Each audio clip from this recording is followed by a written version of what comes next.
ఈరోజు వస్తురా? ఒక గంటలోనా? సరే సరే సరే, రండి రండి రండి.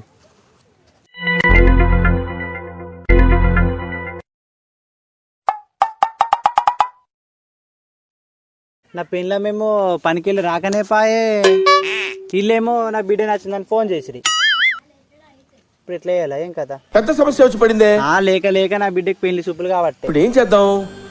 అది ఉంటుండా లేకుంటే లేదు. ఎట్లయితే అట్లా ముందుగా వీళ్ళైతే చూసిపోని, చూసినాక మాట. కానీ నా బిడ్డ లేచిందో లేదో పోయి లేపుతా, లేపి చెప్పండి అడిగమ్మంట.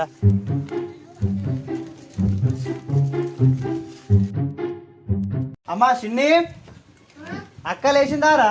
లేదు నాన్న, అది 11 గంటలు ఎప్పుడన్నా లేస్తారా? ఓరి అక్క ఇంకా లేవలేదా? వాళ్ళేమో అత్త అనేది పుసుకునత్తే మన ఇజ్జత్ పోదురా. అగో ఎవరు వస్తాను నాన్న, మన ఇజ్జత్ ఎందుకు పోతుంది? అక్క నువ్వు చూసుకోదానికి పెళ్ళిళ్ళు వస్తాన్నారా, అందుకోసమే మరి. అవునా నాన్న, అక్కకి పెళ్లి చూపులా? అవునమ్మా, ఒక గంటలో వస్తాను ఫోన్ చేసిండ్రు. నిన్నే అక్కని లేపుతా. సరే అమ్మా, నువ్వు తొందరగా లేపో మరి. సరే అమ్మా, మరి నువ్వు అక్కని లేపి రెడీ అమ్మాను. నేను ఇంత దుకాణాలకు పోయి చక్కెర అన్న తీసుకొస్తా. ఇది చుట్టాలు వస్తే ఇది సాయన్న పోయాలి కదా. సరే నేను చక్కెర తీసుకొని వస్తా.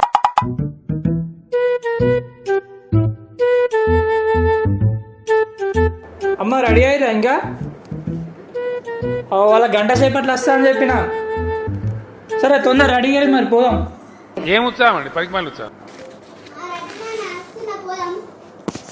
తమ్ముడేడమ్మా?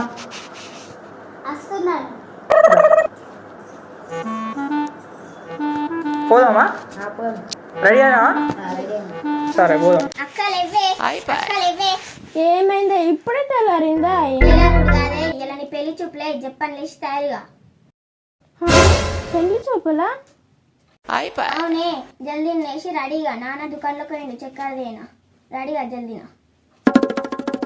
సరే నువ్వు ముందు రెడీగా, అప్పుడు నేను బ్రష్ చేసుకుంటా.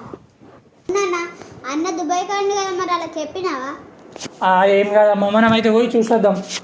చూసి వచ్చిన తర్వాత అన్నకి చెప్దాం, సరేనా? వాళ్ళకు కూడా అన్న లేడు, ఫారెన్ ఉన్నాడు అని చెప్పేద్దాం. ఏమంటావురా? అంతేనా? రెడీ పోదామా మరి? సరే నడురి.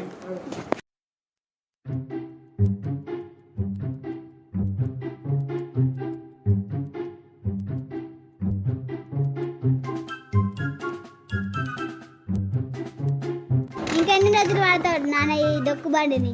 అదే ఆగమ్మా, ఇప్పుడు అన్నయ్యకి పెళ్ళి అవుతుంది కదా, కొత్త బండి వస్తుంది. ఈ బండి తీసేద్దాం, కొత్త బండి వాడుకుందాం. ఆ బండి వాడుకుందాం, సరేనా? అన్నయ్య మళ్ళీ ఎట్లయినా దుబాయ్ పోతాడు కదా, ఆ బండి వాడుకుందాం.